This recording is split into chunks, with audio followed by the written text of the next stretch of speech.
How are you today, class? Before we start, let us pray first. So, okay, class, please be seated.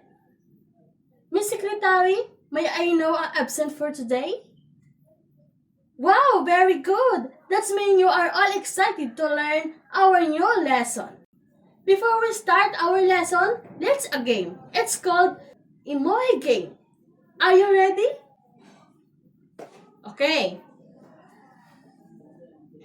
Okay, class, did you enjoy our activity? So what you can see about our activity? Okay, very good. This activity promotes an interact motivation and creativity, making fitness more enjoyable and inclusive. Okay, let's start. Okay, class, based on our topic, what is all about? Okay, that's correct, class. So now let's start and listen carefully. Okay, class?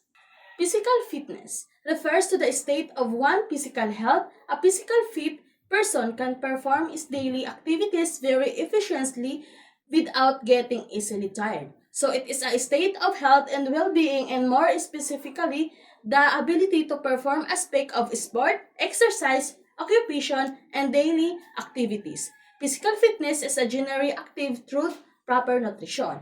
So a physical fitness refers to the ability to our body to perform daily tasks efficiently while still having the energy and endurance for leisure activities and emergencies.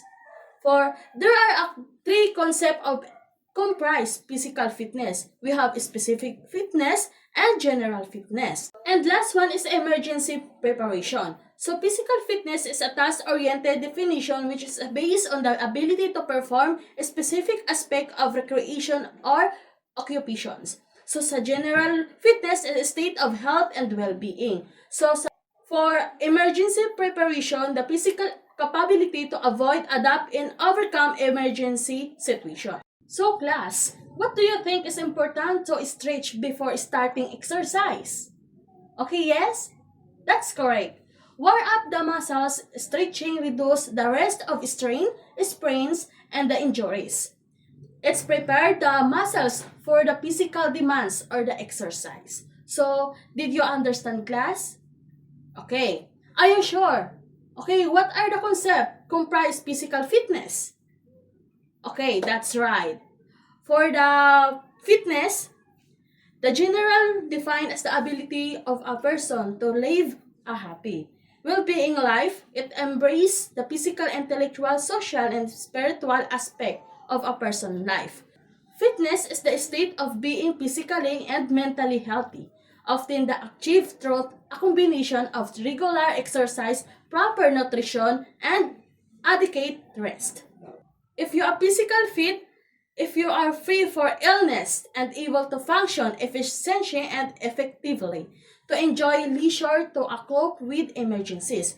For example, values of physical fitness: maintain physical fitness, improve organic function, minimize stress response, daily against processes, and the last one in increase muscles strength and endurance. Did you understand, class? Okay, next topic is the major aspect of physical fitness. First one is health-related fitness. Is the function of the body adaptation to exercise. It could be developed and maintained through a regular and proper exercise program. So, health-related fitness refers to a state of physical well-being that allows you to perform daily activities with reduce of arrest of developing lifestyle-related disease. So, next, we have a five basic concept of health-related fitness.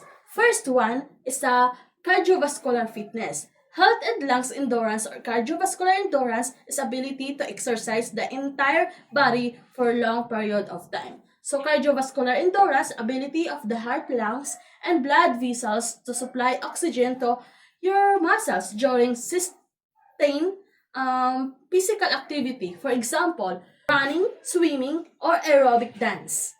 So it is improve the health, and health lowers blood pressure and enhance stamina. Okay, class, who can demonstrate this exercise? Choose one example. Okay, yes, Ruben. Very good, Ruben. You're excellent. So, second one, muscular strength is the amount of force you can put forth with your muscles. It is often measured by how much weight you can lift. So, muscular strength is a maximum amount of force a muscles of a group of muscles can expert in the single effort. Like example, we have push up, curl up, and flex arm half. This is increased bone density of posture, improves posture and enhance overall strength. So, okay class, for this example, who can volunteer to demonstrate of exercise? Yes, Mela? Okay, very good. And the third is muscular endurance. Is the ability to use the muscles which are attached to the bones many times without getting tired. So, a muscular endurance, the ability of a muscles of group of muscles to sustain repeated contractions or over times without fatigue. For example, long distance run, minute step test, or bicep curl. It helps with posture, improve daily function, and reduce injury risk. And the fourth is flexibility. It's the ability to use your joint fully. You are flexible when the muscles are long enough and the joint are free enough to allow movement. So flexibility, the range of motion available as a joint of group of joints. For example, you have a human rocker, supine lying leg left and side lying and knee hug rock.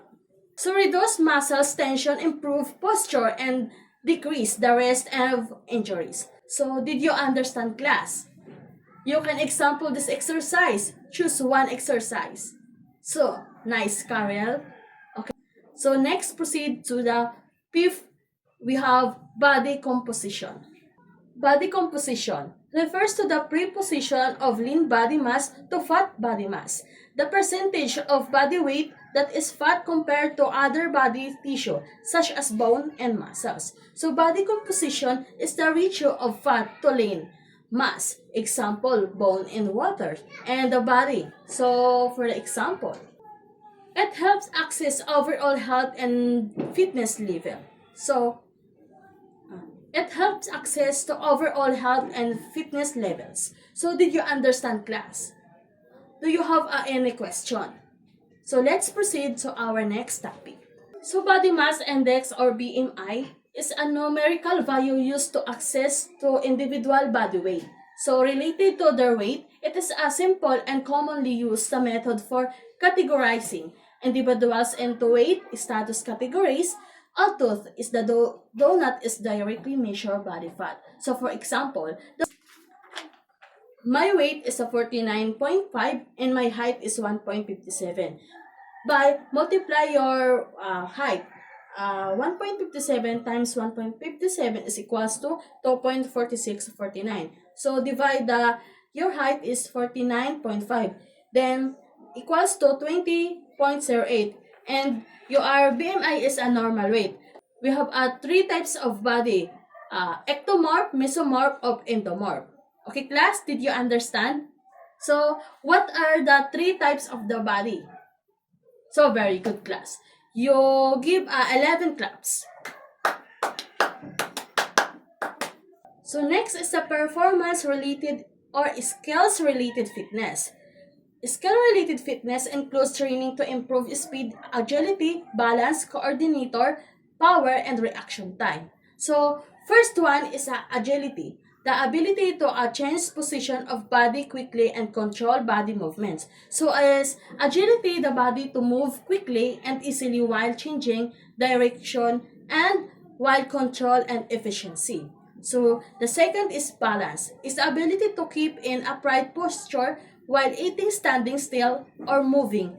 Good balance is essential and my activities like skating, softing, skipping, and gymnastics. So, balance, ability to maintain body stability while stationary or moving. So we have two types of balance, which are static balance or dynamic balance. So static balance is the ability to maintain one's equilibrium while the body is in motion. So static balance refers to the ability to maintain stability and control while stationary or a fixed position. So next is a dynamic balance. Is the ability to maintain one's equilibrium while the body is motion. So dynamic balance is ability to maintain control and stability while a motion or performing movement that involves changing and directly or speed. And next is coordination. Involve the ability to link various movements using your senses together with your body part. So, coordination is ability to integrate movement patterns and adjust then based on sensory feedback. So, the next is power. Is the ability to release maximum force, use strength quickly. So, power is ability to apply strength quickly and explosive movement. So, next is speed. Refers to the ability to perform movements covering a distance in a short period of time. So, speed is a quickness in movement, often critical and competitive sports. Lastly is a reaction time. Is the amount of time it takes to start movement once your senses signal the need to move. So reaction time is the taking to respond to a stimulus or example, ball being thrown toward you. So the six skill-related components of fitness contribute to your ability to successfully participate in sport and activities. Okay, class, did you understand? Do you have a question? Are you sure? If you have no question, so I have a question. What are the six performance-related or skill-related fitness? Yes, Mara? Okay, excellent. Now, if you no have a question, this is the end of discussion. Okay, goodbye class.